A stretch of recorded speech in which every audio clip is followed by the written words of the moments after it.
It's Monday, so people, you know what that means. It's time for Beg Knows America. What's that? Where CBS News contributor David Begnaud finds the heart in every story. This week, we're continuing with our Dear David month. July is dedicated to stories submitted to David by viewers like yourself. Here is David. Good morning. Our first story takes us to upstate New York, where one man's midlife crisis turned into something pretty extraordinary. Brian Flynn is one of few people you'll probably ever hear of who's given 2 organ donations. A medical marvel, you might say, and a deeply human one. I had this sense that I wanted to do more.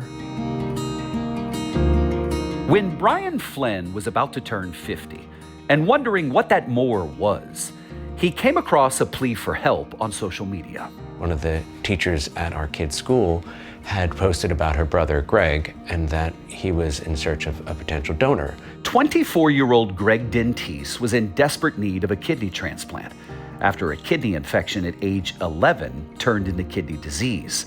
Now, the two had never met, but Brian immediately got tested and learned that he was a match. Brian and Greg met for the first time the morning of the surgery. It was inspiring for me to walk in and see Greg, and you could tell that he was, struggling. The surgery was a success, and the two kept in touch.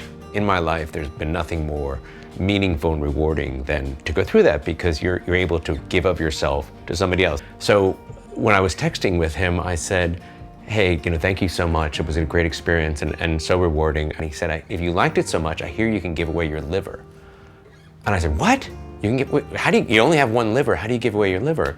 And I said, I got to find out more about this. What he learned was that he was a good candidate to donate a portion of his liver to someone in need. Enter Richie Ramirez, a 4-year-old boy in need of a liver transplant. And I did have that moment of, what am I doing? I've already done this. This is crazy. And that moment passed because you get this sense of, I'm on a mission, I'm doing something that's really important. The surgery, much riskier than a kidney transplant, worked. 4 years later, the bond that Brian has with his 2 organ recipients is strong. Richie is now 8 years old, a thriving 3rd grader. And Greg, he's married with a young daughter. It means the world, I have a family of myself now, and I own a home, so I wouldn't be able to do a lot of those things without such a special gift. Brian saved my life. I was pretty impressed that he did that for a stranger. Now, for the record, Flynn has no plans to make any more organ donations, but he is working as an advocate to inspire others. And here's his message. When you donate an organ, you get more than you give. What this has done is it gave me something that I could do that was, from my perspective, even extraordinary, and to give my life meaning. And that's really hard to find that. Thank you, Brian. And now to a story about how struggle can spark purpose in your life. A Utah teenager took a life-changing diagnosis and created something in order to help people face what she was going through.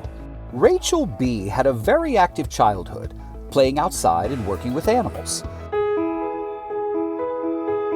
But that all changed when she was diagnosed with Crohn's disease at just 13 years old. I just wanted to get out and live and be a kid, but physically my body just wouldn't let me because I was in too much pain. The chronic autoimmune disorder is managed by infusion treatments. So at 13, B was spending 6 to 8 hours in a chair at an infusion center every week. It was just really uncomfortable. I was always super cold, and I thought, I should make a solution for this. That's how Infusion Hero got its start. So I started out just kind of sketching out some designs, some ideas. I spent a lot of time doing research just because I was so excited and so passionate about it. That passion turned into a real-life product, a sweatshirt with a zippered sleeve, making it easier for patients to stay warm and have IV access. B worked with her school's business club and a clothing designer to create the sweatshirt. It had started as just an idea, just something I had quickly drawn out on paper, and then fast forward a couple of months and I'm wearing this hoodie and I can just see how if I were to able to get this product out, even though it's in the very early stages, it could be something that could help people so much. She's actually working with a manufacturer and has had more than a dozen pre-orders for sweatshirts already. She's starting college this fall and is going to continue to work on what she says is her dream that has actually changed her life after the diagnosis. It really gave me a purpose. It gave me passion. It gave me something that I could look forward to, that I could think about. I really just want to create something that can help people as they go through these experiences, because it's really scary, honestly, to be in that hospital. So just having a little something there to keep you warm can really make a difference.